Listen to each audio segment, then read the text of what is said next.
इधर रुक करते इस वक्त सुप्रीम कोर्ट का, जहां पर राष्ट्रपति द्रौपदी मुर्मू इस वक्त मौजूद हैं। आपको बता दें कि आज खास कार्यक्रम है संविधान दिवस के मौके पर, और अब से कुछ ही देर में द्रौपदी मुर्मू संविधान दिवस के मौके पर भीमराव अंबेडकर की प्रतिमा का अनावरण करती हुई नजर आएंगी। तो ये सीधी तस्वीरें इस वक्त आपको दिखा रहे हैं, जहां पर अब से कुछ ही देर में संविधान निर्माता डॉक्टर भीमराव अंबेडकर की प्रतिमा का अनावरण करती हुई देश की राष्ट्रपति द्रौपदी मुर्मू नजर आएंगी। और इसी पर ताज़ा अपडेट देने के लिए हमारे साथ हमारे संवाददाता विकास सारथी इस वक्त जुड़ गए हैं। विकास, आपके पास आएंगे, लेकिन उससे पहले ये तस्वीरें हम अपने दर्शकों को लगातार दिखा रहे हैं। आज संविधान दिवस है और इस खास मौके पर देश की राष्ट्रपति द्रौपदी मुर्मू संविधान निर्माता डॉक्टर भीमराव अंबेडकर की प्रतिमा का अनावरण करती हुई इस वक्त नजर आ रही हैं, और ये सीधी तस्वीरें हम अपने दर्शकों को लगातार दिखा रहे हैं।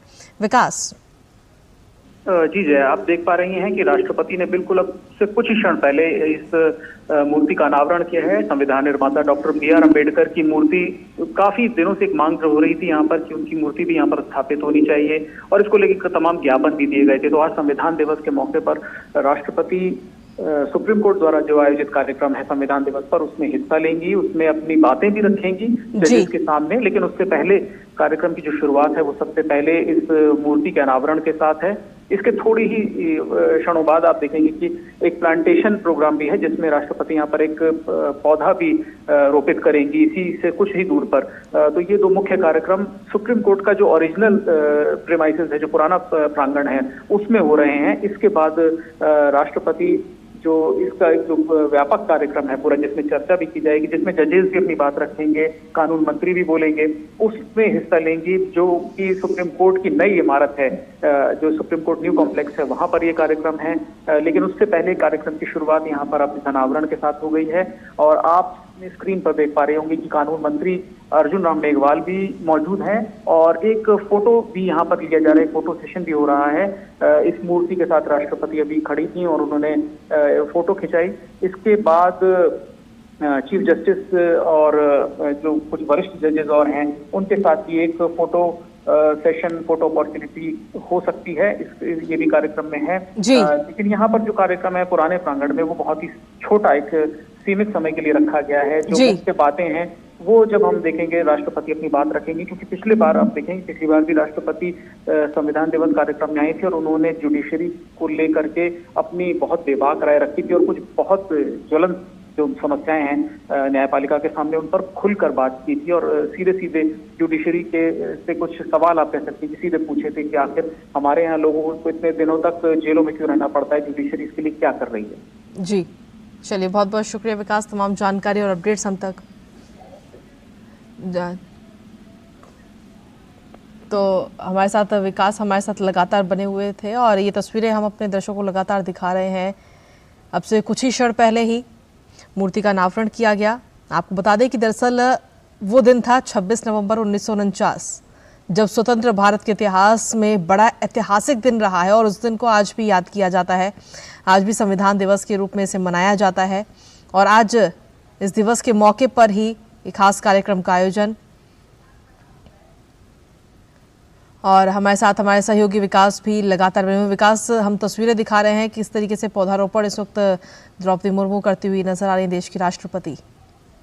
बिल्कुल जया, यहाँ पर जैसे ही मूर्ति का अनावरण किया, उसके बाद एक फोटो सेशन हुआ, और अब राष्ट्रपति एक स्मृति के तौर पर, जब भी हम देखते हैं किसी बड़ी जगहों पर कोई विशिष्ट व्यक्ति आते हैं, तो एक स्मृति के तौर पर वृक्षारोपण, पौधारोपण किया जाता है। उसी कड़ी में सुप्रीम कोर्ट में राष्ट्रपति एक पौधा आरोपित कर रही हैं। इसके बाद ही यहाँ का जो कार्यक्रम है ये समाप्त हो जाएगा, और इसके बाद राष्ट्रपति सीधे सुप्रीम कोर्ट का जो नया ऑडिटोरियम है, नया प्रेमाइसेस है, वहां जाएंगी।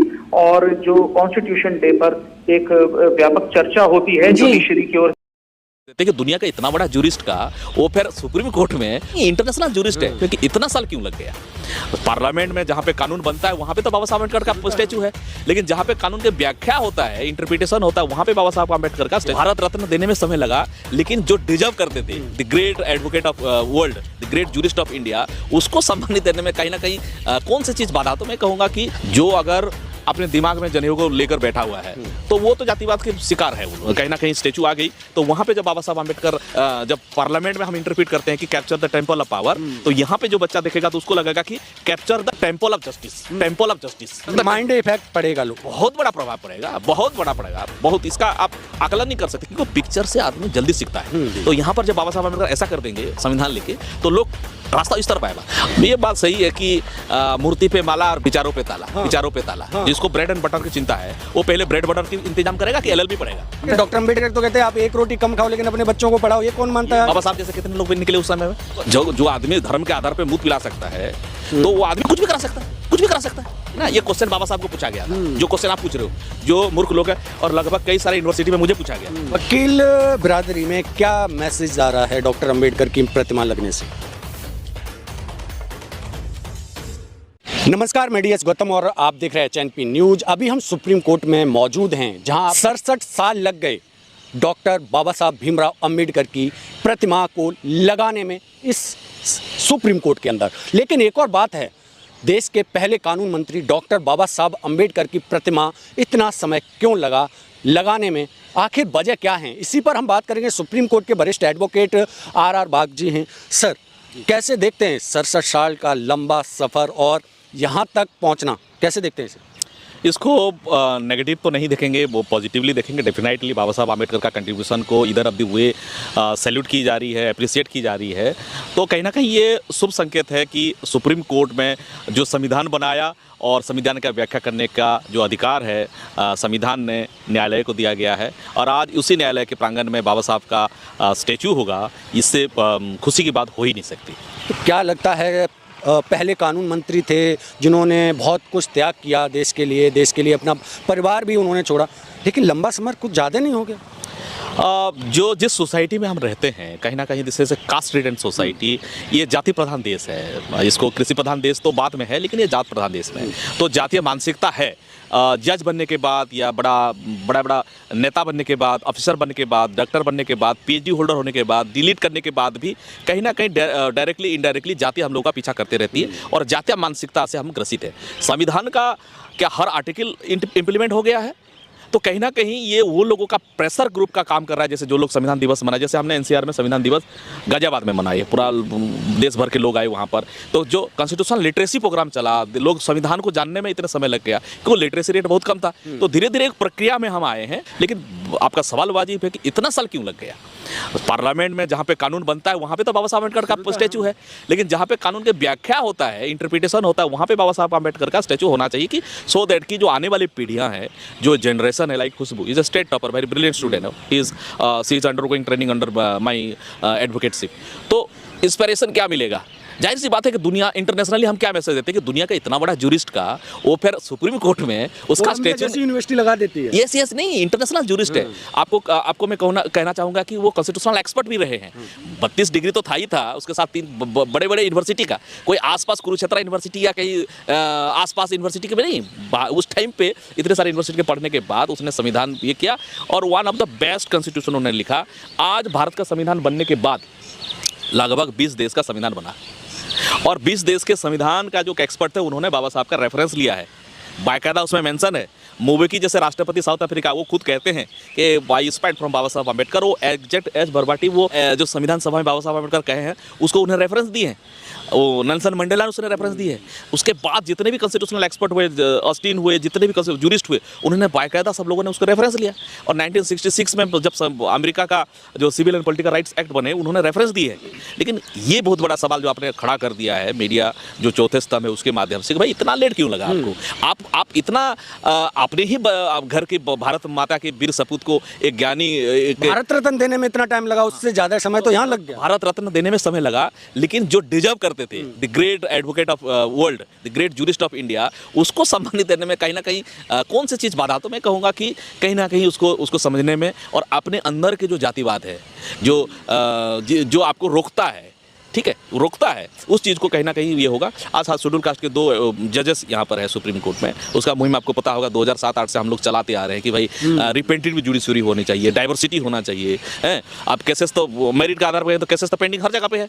तो उसको आप इस तरह से नहीं देख सकते, लेकिन देर आए दुरुस्त आए। क्रांति के तौर पे मानते हैं? यस यस यस, देर आए दुरुस्त आए। वकील बिरादरी में क्या मैसेज आ रहा है डॉक्टर अंबेडकर की प्रतिमा लगने से? बहुत अच्छा मैसेज जाना चाहिए। जो अगर अपने दिमाग में जनेऊ को लेकर बैठा हुआ है तो वो तो जातिवाद के शिकार है वो लोग। जज की भी जाति है, और जाति है तो जातीय मानसिकता रहेगी। जैसे कि जिसके अंदर HIV he is carrying HIV है तो एड्स होगा ही होगा। तो जो कास्ट सिंड्रोम को लेकर पैदा हुआ है, कहेगा कि मैं जन्म से आधारित हूँ, जन्म से श्रेष्ठ हूँ, मुझे ही दंड और न्याय देने के अधिकार है। भाई है जो SP गुप्ता केस में, उसके बाद सुप्रीम कोर्ट बार एसोसिएशन का, एडवोकेट ऑन रिकॉर्ड एसोसिएशन का जजेस केस आया, तीसरा चौथा पांचवा, लास्ट में जो जुडिशियल अकाउंटेबिलिटी जो बिल आई थी EPS सरकार, उसमें भी चैलेंज की गई, बाद में उसी को ही ये किया गया। तो कहीं ना कहीं एक ट्रांसपेरेंट अकाउंटेबिलिटी की जरूरत है। और आज यहाँ पर कहीं ना कहीं स्टेचू आ गई, तो वहाँ पे जब बाबा साहब अम्बेडकर जब पार्लियामेंट में हम इंटरप्रेट करते हैं कि capture the temple of power, तो यहाँ पे जो बच्चा देखेगा तो उसको लगेगा कि capture the temple of justice, capture the mind effect पड़ेगा, लोग बहुत बड़ा प्रभाव पड़ेगा, बहुत बड़ा पड़ेगा, बहुत। इसका आप आकलन नहीं कर सकते, क्योंकि पिक्चर से आदमी जल्दी सीखता है, जैसे छवि होता है। ठीक है, आप देखिए जितने लोग आपको फिजिकली जानते हैं बाय अपीयरेंस, आपका नाम बहुत कम लोग जानते होंगे। तो यहाँ पर जब बाबा साहब अम्बेडकर ऐसा कर देंगे संविधान लेके, तो लोग रास्ता इस तरफ आएगा। आज जो बहुजन समाज के जो लोग हैं, जैसे कि मैट्रिक हो गया, +2 हो गया, BEd करके नौकरी में लग जाओ, या इंजीनियरिंग डॉक्टर बनो, कोई अपने बच्चे को 5 ईयर वाला लॉ कराना नहीं चाहता, LLB कराना नहीं चाहता, ये ओरिएंटेशन है ही नहीं। तो वो ओरिएंटेशन में आज आपके चैनल के माध्यम से सुप्रीम कोर्ट के प्रांगण में, जहाँ बाबा साहब अम्बेडकर का स्टेचू बैठे, जजों की संख्या कब बढ़ेगी? वो उसमें भी आएगी नहीं, वो ये पहले एडवोकेट तो बनाओ। बहुजन समाज के जो पेरेंट्स हैं, जो खा पी रहे हैं, नौकरी वाले हैं, जिनका खाने पीने का रोजी रोटी का सवाल नहीं है उनके घर में, तो उनको मैं कहना चाहता हूँ कि अपने बच्चों को एडवोकेट बनाओ, उसके बाद एलिगेशन लगाओ। तुम्हारा एडवोकेट ही नहीं है, एफिशिएंट एडवोकेट नहीं है, जिनको लॉ पता है, LLB अच्छा से कराओ। जो क्वालिफाइड स्टूडेंट है, मेरिट है जिनके पास, जिन स्टूडेंट के पास, अभी जो है 3rd क्लास लेके वो आदमी LLB करेगा, अब उसको इंग्लिश सीखते सीखते उसको 5 साल लग जाएगी। देना है दुरुस्त है। तो जो क्वालिफाइड स्टूडेंट है, सीज स्टेट टॉपर, ब्रिलियंट स्टूडेंट है, 93-94% रख के वो पास करके आई है, और अभी फिर इंटर्न है, LLB के बाद वो कोलंबिया जाएगी। विजन देखिए, सीधी vision, this is our next generation. अब इस उम्र में मैं सुप्रीम कोर्ट का नाम नहीं सुना था, तो इस उम्र में सुप्रीम कोर्ट आ गई है। मेरे आने के बाद आप मिनिमम 50-60 एडवोकेट को हम ट्रेनिंग दे चुके हैं, जजेस हो चुके हैं बहुत सारे, और आज धीरे धीरे करके वो इंस्पायर है कि लोग पढ़ रहे हैं, LLB करा रहे हैं। लेकिन वकील साहब, डॉक्टर बाबा साहब अम्बेडकर का संविधान कहीं ना कहीं तो खत्म होते कगार पे दिख रहा है। मूर्ति लगाने से, और उनके संविधान में जो आर्टिकल हैं, जो एक्ट हैं, वो तो आम जनता के लिए कहीं मायने नहीं रख पा रहे। ये बात सही है कि मूर्ति पे माला और विचारों पे ताला। हाँ, ठीक है, एक तरह नहीं, बहुत से पहले से नहीं चल रहा है, कहीं ना कहीं किसी ने भी कहा, ठीक कहा है कि हो सकता है कि विचार के ऊपर क्या होगा। विचार जो इगैलिटेरियन सोसाइटी की बात कर रहे हैं, यहाँ पे रिप्रेजेंटेटिव भाई रिजर्वेशन नहीं है, फिर भी तो केस डिस्प्यूट नहीं कर पा रहे हो ना आप। आपके ऊपर बहुत सवाल, बड़े बड़े सवाल उठ रहे हैं कि जज का बेटा, जज का उसका पापा एक जाटव जज था, उसने जाटव जज को ही जज बनाया, उसके बाद उसके चाचा को बनाया, उसका मौसी को बनाया, उसके ताई को बनाया, सबको एक एक करके लेकर आया। तो वो इंस्पिरेशन आज कोई जाट जज नहीं बना है, मराठाओं के बाद PV सावंत के बाद दूसरा कोई जज नहीं बना है, और बहुत सारे कम्युनिटी हैं, उन्होंने क्या गलती की है? उनको कुछ तो एजुकेशनल साउंड होना जरूरी है ना देश में, जरूर होना चाहिए। किसी ने कह दिया कि एजुकेशनल लोग साउंड नहीं है? उस प्रक्रिया के ढांचे में हम देखना चाह रहे हैं। अभी अपॉर्चुनिटी, जिसको ब्रेड एंड बटर की चिंता है, वो पहले ब्रेड बटर की इंतजाम करेगा कि LLB पढ़ेगा? जाहिर सी बात है। डॉक्टर अंबेडकर तो कहते हैं आप 1 रोटी कम खाओ लेकिन अपने बच्चों को पढ़ाओ, ये कौन मानता है? मोटिवेशन है। बाबा साहब के समय में जो उसको परिचित हुआ, उसमें एक बाउंस है। बाबा साहब जैसे कितने लोग निकले उस समय में? हाँ, ये भी एक सवाल। वो एक, जैसे कि कहते हैं कि एक इंस्पिरेशन इसीलिए तो है कि उस डेट में जाके कोलंबिया में पढ़ना, हाँ। इतना इंस्पिरेशन लेना, डिग्री लेना, पढ़ाई लिखाई करने के बाद वो चाहते तो वहाँ भी भेज सकते थे। भाई वो सोचते थे कि मैं USA में प्रैक्टिस करूँगा, लंदन में प्रैक्टिस करूँगा, जूरिस्ट तो बन गया हूँ, बार लॉ हो चुका हूँ, बैरिस्टर। अभी वो चाहते तो वहाँ रख जाते, बीवी बच्चा करके आराम से कहते, जैसे आज के बच्चे नौकरी पैसा वाले सब जम्मू देवी जा रहे हैं, 7 फेरा ले रहे हैं, और बेटी और करवा चौथ मना रहे हैं। तो संविधान को कौन पूछ रहा है? तो पे बैक टू सोसाइटी नहीं करने की वजह से ऐसा एक और है, अम्बेडकर साहब की, बाबा साहब की मूर्ति तो लगा रहे हैं, लेकिन कुछ समय पहले राष्ट्रपति जी ने बोला था कि देश में SC ST OBC जो लोग हैं, माइनॉरिटी हैं, उनके ऊपर बहुत सारे ऐसे केस हैं जो फर्जी केस लगाए गए हैं, उन पर कोई विचार नहीं किया जा रहा। क्या मूर्ति लगने के बाद उन पर विचार हो जाएगा? तो कहीं ना कहीं इसी बहाने बाबा साहब को लोग देखेंगे। और मेरे ख्याल में एक जुडिशियल टेम्परामेंट, जस्टिस देने के लिए आपके अंदर एक टेम्परामेंट होना चाहिए। जैसे एक मुलजिम को आप देख रहे हो, एक क्रिमिनल को देख रहे हो, उसके पीछे उसको जाति को मत देखो भाई, वो क्राइम किया है उसी आधार पे उसका होना चाहिए। जैसे कि पहले होता था कि ब्राह्मण कोई क्राइम गुनाह किया तो उसको सजा का प्रावधान थोड़ा उसी से ब्राह्मण को फांसी नहीं दिया सकता। राजा नंद कुमार ट्रायल जो हुआ 1777 में, सबसे बड़ा चीज है कि पहली बार एक ब्राह्मण को फांसी दिया जा रहा था, क्वेश्चन हुआ। उसके बाद धनंजय चटर्जी का केस आया बंगाल का, उसको फांसी देने के जब आया तो बहुत बड़ा बवाल खड़ा हो गया कि भाई कहीं ना कहीं डायरेक्टली इनडायरेक्टली, वो डायरेक्टली नहीं कहेंगे लेकिन इनडायरेक्ट इंटरप्रिटेशन करने की कोशिश करेंगे। जैसे कोई एक राजस्थान हाईकोर्ट का बता रहा हूँ आपको, एक जजमेंट हुई है कि अबे वो तो अछूत है, उसको को छू नहीं सकता तो रेप कैसे करेगा। आप समझ रहे हो, अंदर जो है माइंड सेट कर रखा है। जो टट्टी और कीड़ा मानसिकता है कि मैं ही श्रेष्ठ हूँ, तो वो बेचारा क्या जजमेंट देगा। जज भी जज की जाति में शादी करते हैं, कौन सा जज है जो इंटरकास्ट मैरिज करता है? करता नहीं है। तो पहले तो यहाँ आने के बाद वो प्रक्रिया में जब कास्ट सिंड्रोम, दलितों में भी तो नहीं करते ना, दलितों का भी यही है, सबका वही नहीं, नहीं, जो गंदी नाली आ रही है ना, ये क्वेश्चन बाबा साहब को पूछा गया था, जो क्वेश्चन आप पूछ रहे हो, जो मूर्ख लोग हैं, और लगभग कई सारे यूनिवर्सिटी में मुझे पूछा गया। तो मैंने कहा जो गंदी नाली का पानी आपके घर से होके आ रही है ना, डोल गावर पशु सुंदर नारी, जो आपके घर में से गंदी नाली का पानी जो वहां से आ रही है ना, वो नाला का पानी मेरे घर के होते जा रहा है। वहां से जब बंद हो जाएगा, आज शंकराचार्य डिक्लेयर कर दिए, आज से सब लोग बराबर हैं, जो ये करेगा महापाप होगा, कुंभी पाक नरक में जाएगा। कुछ पुराण लिख दो, जातिवाद तीसरे दिन खत्म हो जाएगा। जो दलितों को घर को खिलाएगा पिलाएगा शादी कराएगा, उसको वैकुंठ धाम में जाएगा, फलाना करे, वो ओम स्वाहा कर दे, दूसरे दिन शादी करना शुरू कर देंगे लोग। जो आदमी धर्म के आधार पर मुंह पिला सकता है तो वो आदमी कुछ भी करा सकता है। तो देश में अंधविश्वास का तो बहुत सारा बोल, तो पाखंडवाद अंधविश्वास को खत्म करने के लिए तो संविधान लाया गया कि ये लोग पढ़ेंगे ही लेंगे, इंसान बने। 1950 से पहले थे, लेकिन वो कुछ इंसान थे। 1950 के बाद कानूनी रूप से इंसान बने, और जो रियलाइज किया इंसान हुआ।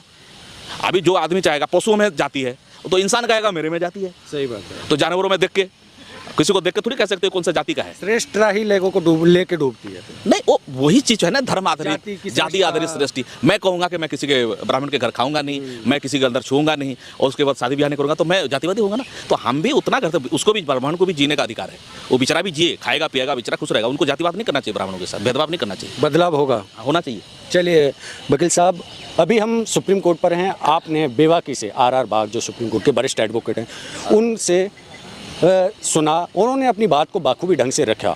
किस तरह से हमारे देश में मूर्तियां तो बहुत लगाई गई, विश्व की सबसे बड़ी मूर्तियां लगाई गई, कहाँ लगाई गई सबको मालूम है। डॉक्टर बाबा साहब की भी बहुत मूर्तियां बनाई गई। सुप्रीम कोर्ट में आते आते डॉक्टर बाबा साहब की प्रतिमा को 67 साल लग जाते हैं। इसके बाद से देश में कुछ बदलाव आएगा। लोग उम्मीद जता रहे हैं कि एक क्रांति का आगाज़ है, यहाँ से लोग एक उम्मीद रखेंगे। अब लोगों को न्याय मिलेगा, ये देखने का बहुत बड़ा सवाल है। आप क्या सोचते हैं इस बारे में? आप अपनी राय कमेंट बॉक्स में जरूर रखिए। बाकी की खबरों के लिए बने रहिए एचएनपी न्यूज़ के साथ। मैं डीएस गौतम, धन्यवाद।